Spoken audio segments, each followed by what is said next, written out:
വിവറേന്റെ നടയെ വണ്ടി നിർത്തിയത് അച്ചായ അറിഞ്ഞ എന്നെ കൊല്ലും. ഓ പിന്നെ നിന്റെ അച്ചായൻ വലിയ പുണ്യാളനല്ലേ സെയിന്റ് ആന്റണി. വണ്ടി ഇടറ തെണ്ടി. മധുമോനെ നീ മിണ്ടരുത്.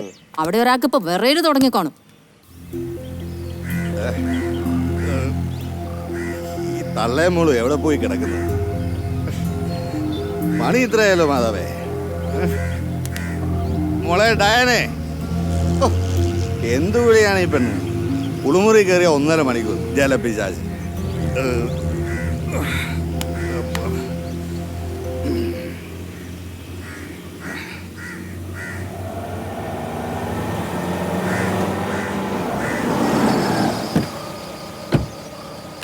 മധുചേട്ടാ, ആ വിഷക്കടയുടെ മുമ്പിൽ വെച്ച് അമ്മ അങ്ങനെ പറഞ്ഞൊന്നും കാര്യമാക്കല്ലേ. നമ്മളതൊന്നും കാര്യമാക്കാറില്ല. ഓ എന്ത് വിഷമം തോന്നാൻ, അവൻ നമ്മുടെ കൊച്ചനല്ലേ. നീ വാടി.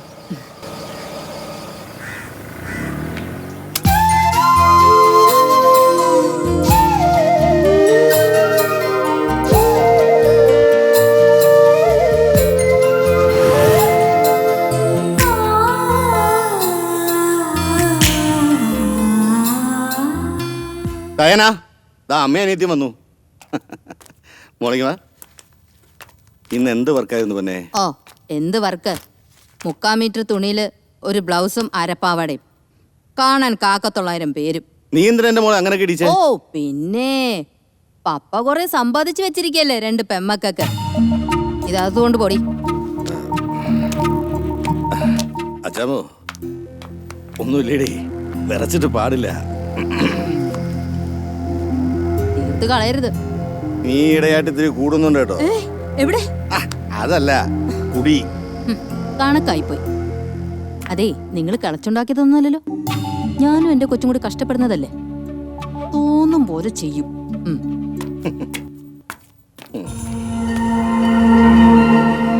പറ ലിസ.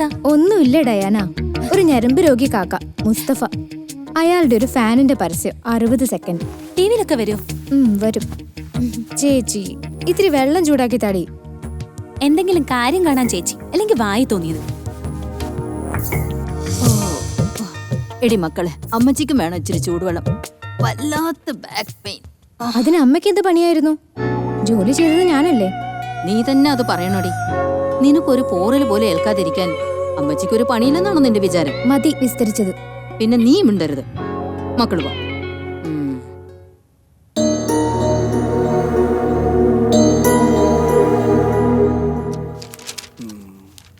ആ, ഇതാ പെൺകുട്ടിയെ കൂടെ കൊണ്ടു പിടിക്കുക. വരട്ടെ സാർ.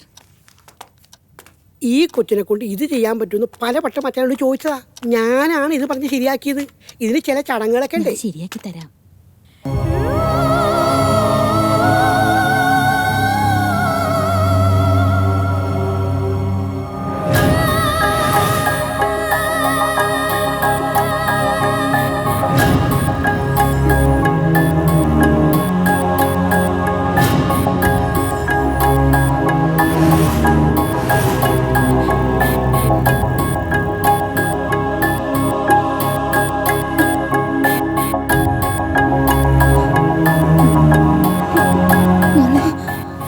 ഇതാണ് അമ്മ പറഞ്ഞ പരസ്യം.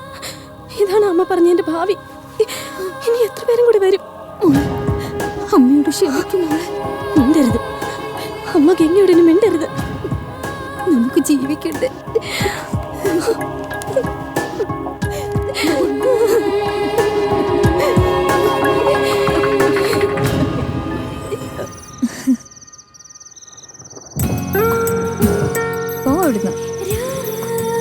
പള്ളി പോയി പറഞ്ഞാ മതി. അമ്മ അറിഞ്ഞാലേ കൊല്ലും.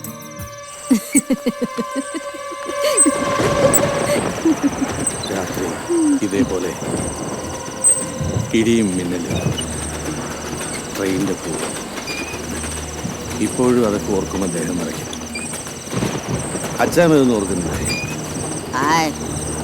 അതൊക്കെ മറക്കാത്തത് കൊണ്ടാണല്ലോ ഞാൻ എന്നും ഈ മേൽക്കൂരയ്ക്ക് കീഴെ കഴിയണത്.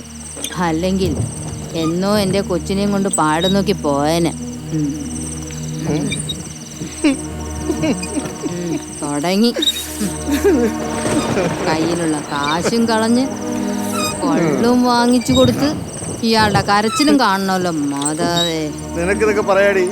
കാരണം നിന്റെ മോക്ക് എലിസബത്തിന് പേരും പ്രശസ്തിയും കൈ നിറയെ പണവും ഉണ്ട്. എന്റെ മോക്കോ, ഡയാനയ്ക്കോ? ഓ ആണ്ടഴിച്ചു. മനുഷ്യ, നിങ്ങളുടെ ആദ്യ ഭാര്യ മരിച്ച് ഒരു പെൺകുഞ്ഞു മുഴുകുടിയുമായി നടന്നിരുന്ന കാലത്താണ് ചാവാൻ നടന്ന എന്നെയും കൊച്ചിനെ നിങ്ങൾ രക്ഷപ്പെടുത്തിയത്. കെട്ടിയനും ചത്ത് ഒരു പെൺകുഞ്ഞുമായി ഒരു ഗതിയും പരഗതിയും ഇല്ലാതെ നിൽക്കുമായിരുന്നു ഞാനും.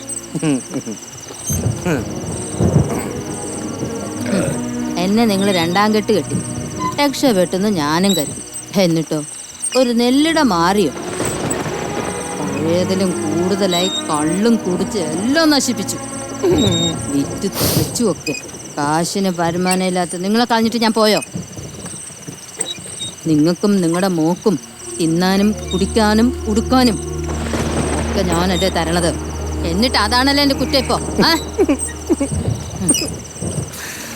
ഇതിനു പുറമെ ഡെയിലി നിങ്ങൾക്ക് 100-300 രൂപയുടെ കള്ളും. മനുഷ്യ, ഞാനൊരു കാര്യം പറഞ്ഞേക്കാം. അവര് രണ്ടുപേരും, ഡയാനയും ലിസയും, ഒരു അമ്മ പെറ്റ മക്കളെ പോലെയാ. ഭയങ്കര സ്നേഹത്തിലാ. രണ്ടമ്മയുടെ രണ്ടച്ഛൻ്റെ മക്കളാണെന്ന് തോന്നുമോ? ഇല്ല, കിട്ടകല്ലേ. എനിക്ക് ഡയാന ഞാൻ പെറ്റ കുട്ടിയെ പോലെ തന്നെയാ. പിന്നെ പേരും പണവും പ്രശസ്തിയും അതൊക്കെ ഓരോരുത്തരുടെ തലവിധി. ഡയനെ കൊള്ളാവുന്ന ഒരാളുടെ കയ്യിൽ ഏൽപ്പിക്കണ്ട അച്ഛനെ. ഓ, അതിനൊക്കെ മൂക്കില് പല്ലൊന്നും മുളച്ചില്ലല്ലോ. വന്ന് കിടക്കാൻ നോക്കു മനുഷ്യ. അയ്യോ, വേദന. നിങ്ങളുടെ കൂടെ കൂടുതലൊരു ഗുണമുണ്ടായി. ഈ വിഷം കുടിക്കാൻ പഠിച്ചു. ഇപ്പൊ ഇതില്ലാണ്ട് ഉറങ്ങാൻ പറ്റാണ്ടായി. വന്ന് കിടക്ക് ജോസഫ്.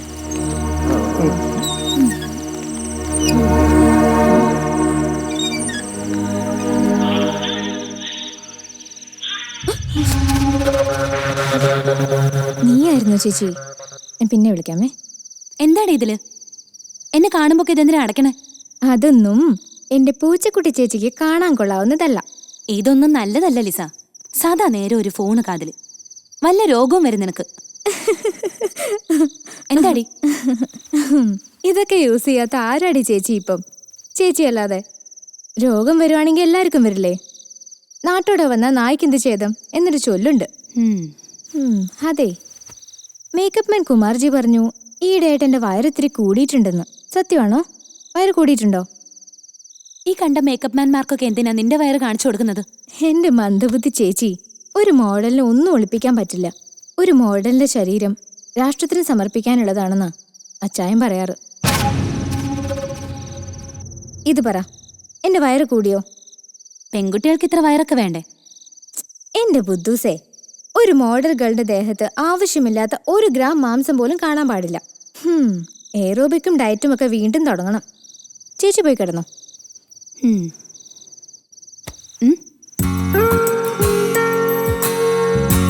ചേച്ചി, രാവിലെ എണീക്കുമ്പോൾ എന്നെ കൂടെ വിളിക്കണേ. യോഗ തുടങ്ങണം.